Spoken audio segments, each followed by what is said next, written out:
हम बात करते हैं tools of rDNA technology. RDNA technology हम पढ़ चुके हैं, जिसमें कौन कौन से टूल्स यूज होते हैं उनके बारे में पढ़ते हैं। सबसे पहला टूल हम देखते हैं रेस्ट्रिक्शन एंडोन्यूक्लियेज एंजाइम।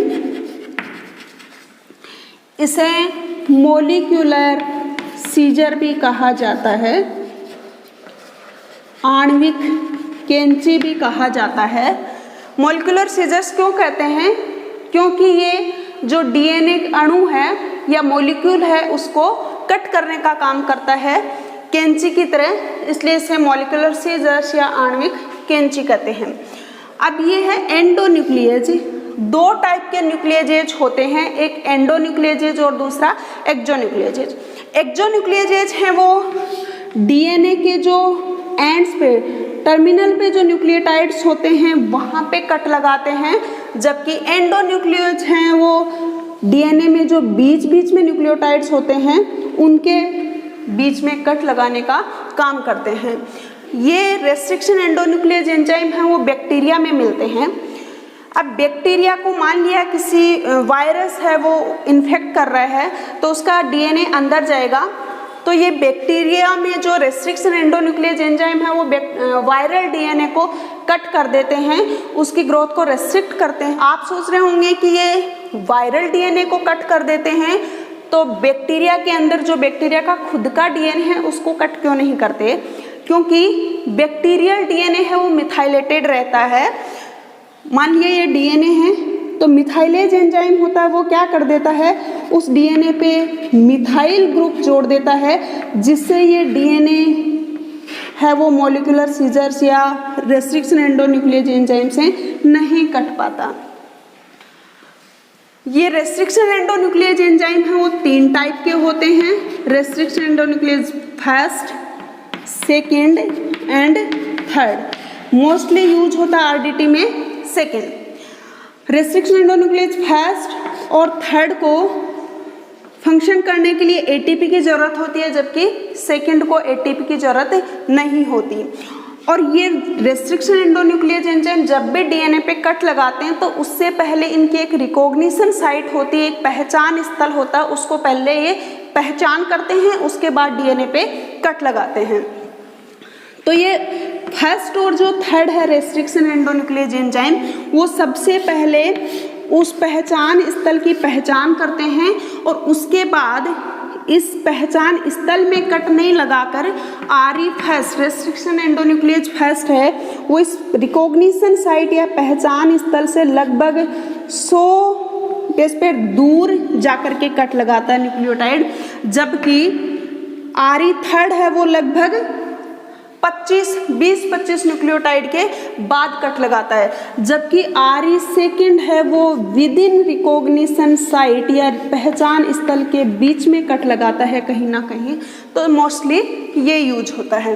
अब ये रेस्ट्रिक्शन एंडोन्यूक्लियेज एंजाइम की पहचान स्थल है वो क्या होती है, पैलिंड्रोमिक सीक्वेंस होती है। पैलिंड्रोमिक सीक्वेंस का मतलब होता है उल्टा या सीधा, दोनों डायरेक्शन में जब भी हम उसको पढ़ते हैं तो वो क्या होती है, सेम पढ़ी जाती है। जैसे एक वर्ड है मलयालम, इस मलयालम को इधर से पढ़ें या इधर से पढ़ें, दोनों साइड में क्या है, सेम आ रहा है, मतलब वो क्या है, पैलिंड्रोमिक है। तो पैलिंड्रोमिक सीक्वेंस जैसे हम देखें GAATTC, तो इसकी कॉम्प्लीमेंट्री क्या होगा, G के सामने क्या होता है, कौन सा बेस होगा, C, A के सामने T, T के सामने A और C के सामने G। अब इधर से इसको पढ़ेंगे तो GAATTC, इधर से भी इसको पढ़ेंगे तो GAATTC, दोनों साइड में रीड कर रहे हैं तो सेम ही आ रहा है। इस टाइप की जो सीक्वेंस होती है उसको हम कहते हैं पैलिंड्रोमिक सीक्वेंस। तो इस पैलिंड्रोमिक सीक्वेंस को पहले ये पहचान करते हैं, और जो EcoR फर्स्ट रेस्ट्रिक्शन एंडोन्यूक्लियेज एंजाइम है उसकी ये पहचान स्थल है GAATTC, और ये हमेशा G और A के बीच में ही कट लगाता है। तो इससे कट लगने के बाद अगर RE से इसको ट्रीट करें तो कैसी हमें मिलेगा, ये मान लिया ये DNA है, तो यहाँ से G और ये ऐसे कट लगेगा और नीचे C T T A A। तो एक तो हमें क्या मिला है ये वाला, और दूसरा ऊपर क्या मिला, दूसरा क्या मिला A A T T C, और इधर क्या मिला यहाँ G। तो हमें देखो ये क्या मिले हैं, ऐसे दो फ्लैंकिंग या कहें स्टिकी एंड मिले हैं।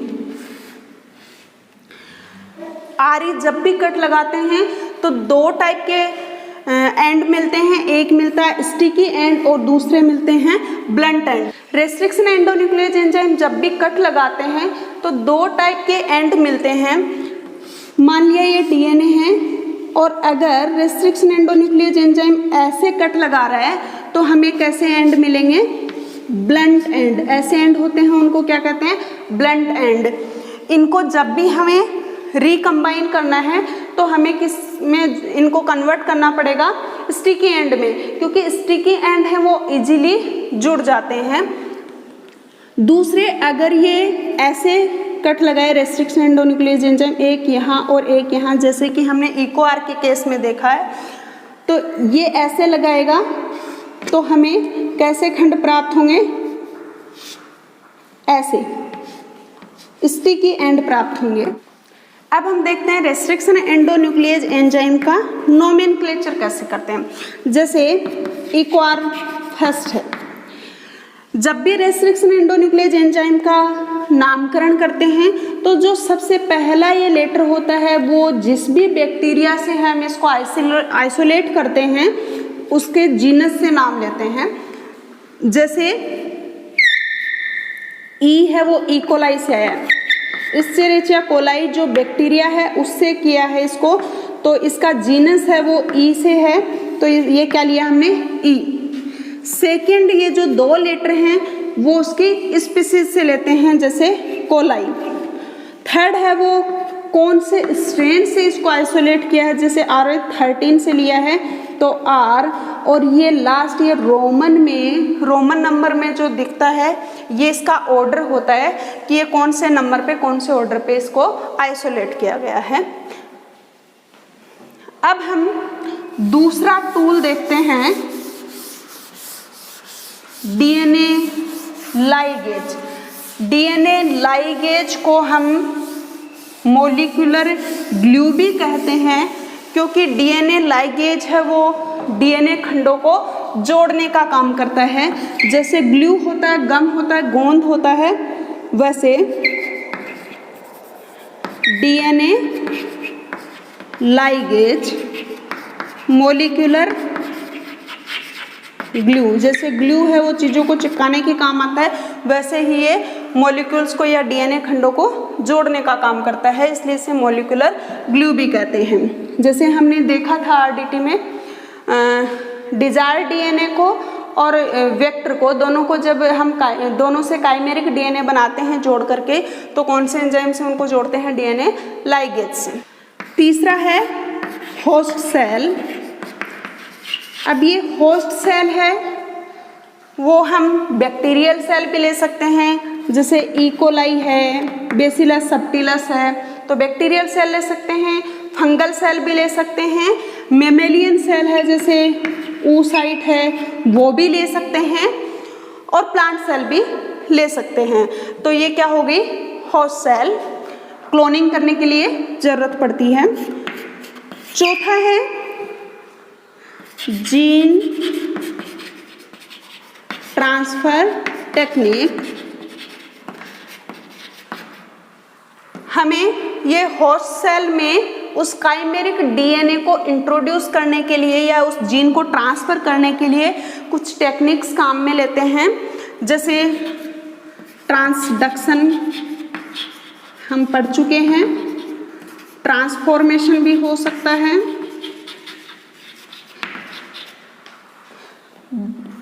केमिकल मेथड भी हो सकती है, जिसमें क्या करते हैं हम सेल्स को किसके साथ ट्रीट करते हैं, कैल्शियम क्लोराइड के साथ में, और फिर उसका टेम्परेचर बढ़ाते हैं। तो उसमें सेल्स के जो सेल में क्या बन जाते हैं, पोर्स बन जाते हैं और वहाँ से डीएनए अंदर चला जाता है। उसके अलावा फिजिकल मेथड होती हैं, जैसे जीन गन मेथड है, इलेक्ट्रोपोरेशन है, जिन्हें हम आगे डिटेल में स्टडी करेंगे, माइक्रो इंजेक्शन है, लाइपोसोम मीडिएटेड मेथड है। तो ये जीन ट्रांसफर टेक्निक्स होती हैं। इसके अलावा पांचवा है इलेक्ट्रोफोरेसिस। ये इलेक्ट्रोफोरेसिस क्या होता है,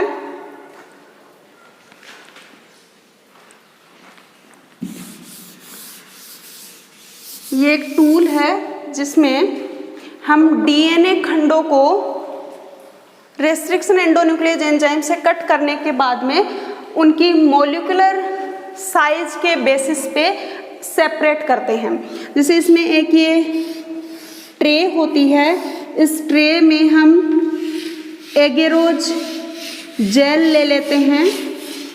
अगर प्रोटीन को हमें सेपरेट करना है, प्रोटीन मॉलिक्यूल्स को, तो हम पॉलीएक्रिलामाइड जेल लेते हैं।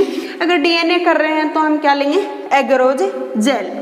ये जेल जब सॉलिडिफाई हो जाएगी, उससे पहले हम इसमें क्या लगा देते हैं, कोम्ब लगा देते हैं।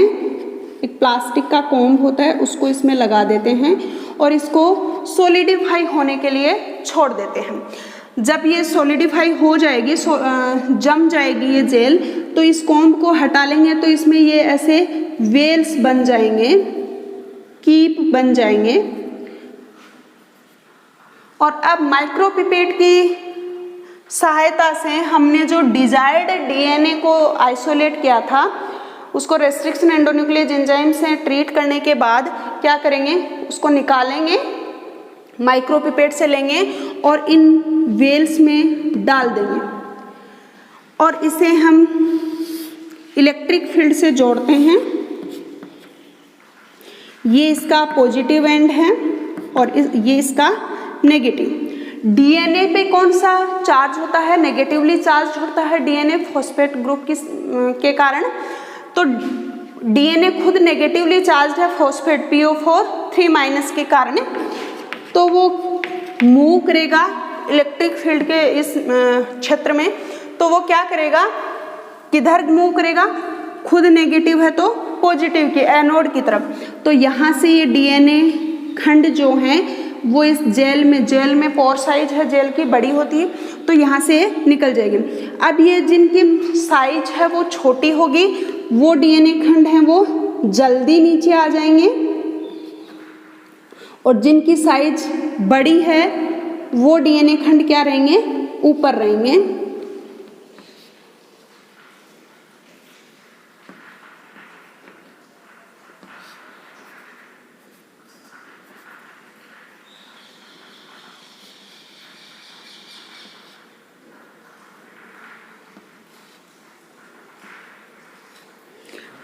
ऐसे हमें डीएनए खंड दिखेंगे।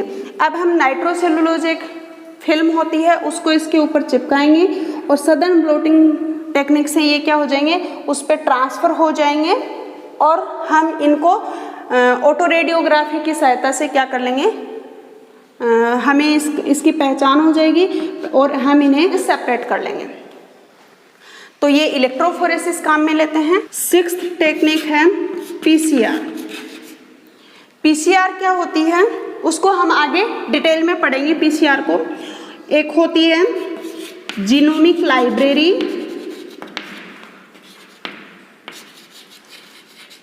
किसी भी ऑर्गेनिज्म के पूरे जीनोम की लाइब्रेरी बनाई जाती है। और 8वां है cDNA लाइब्रेरी। cDNA क्या होता है, कॉम्प्लीमेंट्री डीएनए। आरएनए से अगर रिवर्स ट्रांसक्रिप्शन की सहायता से हम डीएनए बनाते हैं उसको हम क्या बोलते हैं, cDNA या कॉम्प्लीमेंट्री डीएनए। तो ये थे आरडीएनए टेक्नोलॉजी के टूल्स। Thank you.